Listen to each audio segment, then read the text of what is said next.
फॉलेसी।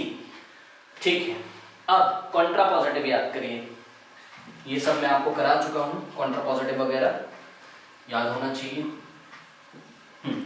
Contra positive, ये Contra positive देखिए, याद है आपको कॉन्ट्रा पॉजिटिव क्या था? अगर आपके पास ये 2 बार गलती से मैंने कॉन्ट्रा पॉजिटिव लिख दिया है, सॉरी।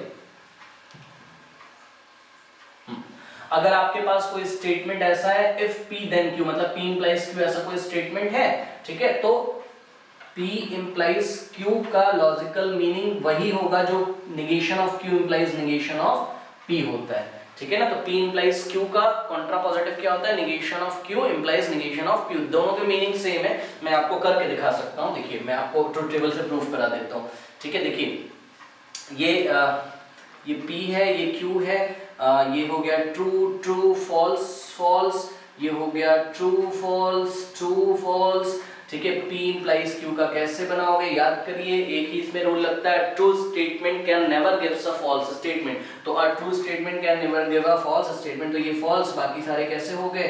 ट्रू हो गए। ये P implies Q हो गया। मुझे चेक करना है कि P implies Q जो है वो क्या negation of Q implies negation of P होता है, ठीक है। तो चलिए कर लेते हैं, ये नेगेशन ऑफ Q निकाला, ये नेगेशन ऑफ P निकाला। नेगेशन ऑफ Q करिए, ट्रू का फॉल्स, फॉल्स का ट्रू, ट्रू का फॉल्स हो गया, फॉल्स का ट्रू, ट्रू का फॉल्स, फॉल्स का ये हो गया ट्रू। नेगेशन ऑफ P निकालिए, ये ट्रू ट्रू फॉल्स फॉल्स था, तो फॉल्स फॉल्स ट्रू फॉल्स, इसके सामने लिखते हैं थोड़ा सा, फॉल्स फॉल्स ट्रू ट्रू हो गया ये, ठीक है। अब मुझे क्या चाहिए? मुझे चाहिए negation of Q implies negation of P।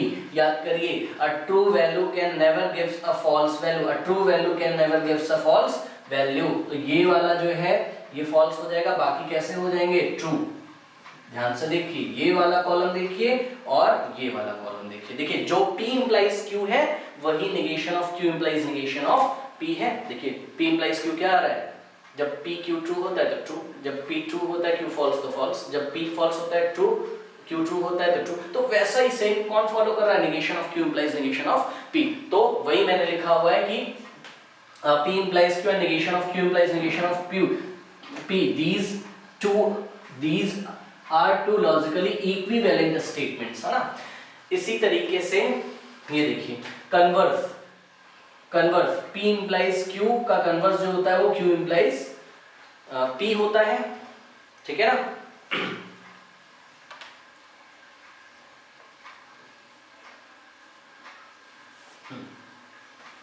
तो कन्वर्स भी बता चुका हूं और मैंने उसकी कुछ प्रैक्टिस भी कराई थी आपको कन्वर्स की।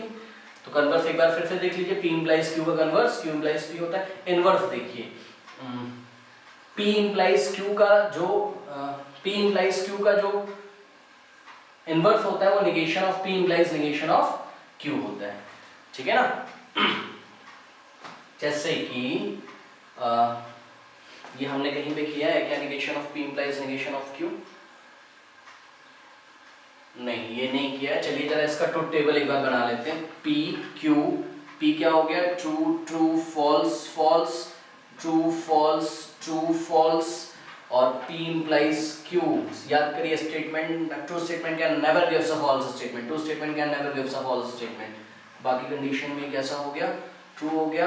अब मेरे को क्या करना है? Negation of P implies negation of Q मेरे को करना है ना। बिकॉज मैं ना रिलेशन देखने जा रहा हूँ P implies Q और negation of P implies negation of Q में कुछ लॉजिकली इक्विवेलेंट हैं ये दोनों या नहीं है, ठीक है। तो यहाँ पे मैंने क्या किया? नेगेशन ऑफ P, यहाँ मैंने क्या किया? Negation of Q। तो देखिए नेगेशन ऑफ P क्या हो जाएगा? फॉल्स फॉल्स ट्रू ट्रू, और नेगेशन ऑफ Q क्या हो जाएगा?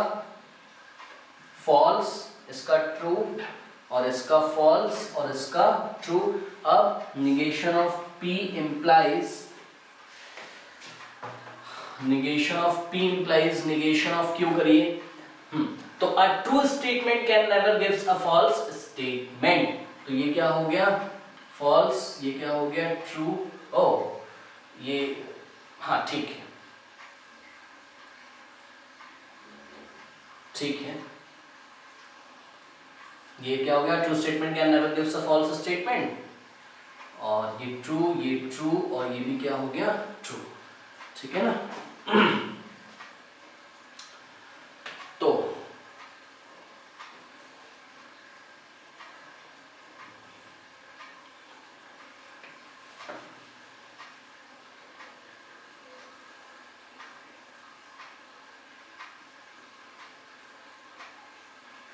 यहाँ पे Q implies P जरा करते हैं, देखिए Q implies P बनाते हैं जरा, देखते हैं कुछ रिलेशन निकलता है क्या। Q implies P देखिए जरा, Q implies P, तो Q से कहाँ चलेंगे, P की तरफ। A true statement can never gives a false statement, ये हो गया false, और बाकी कैसे हो गए true, ठीक है ना। ये देखिए भाई Q implies P को देखिए, और negation of P implies negation of Q को देखिए, ठीक है। Q implies P और negation of P implies negation of Q, इन दोनों का सेम लॉजिकल मीनिंग है। ये मैं आपको दिखाना चाहता था, जो कि कॉन्ट्रा पॉजिटिव जैसा बिहेव कर रहा है। देखिए Q implies P का कॉन्ट्रा पॉजिटिव क्या होगा, negation of P implies negation of Q, ठीक है। तो ये हो गया, और अब बस लास्ट आपका बचा हुआ है इनवर्स भी हो गया।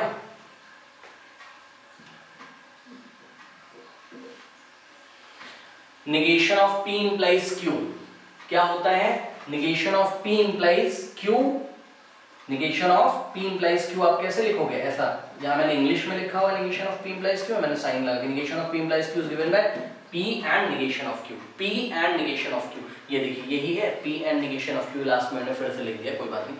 तो अभी मैंने प्रूफ भी कराया था, ये वाला आप लर्न करके रखो, ठीक है। तो ये सारा है, आप इसको प्लीज नोट भी कर लें, और इसके बाद हम करेंगे contradiction method. Okay, thank you.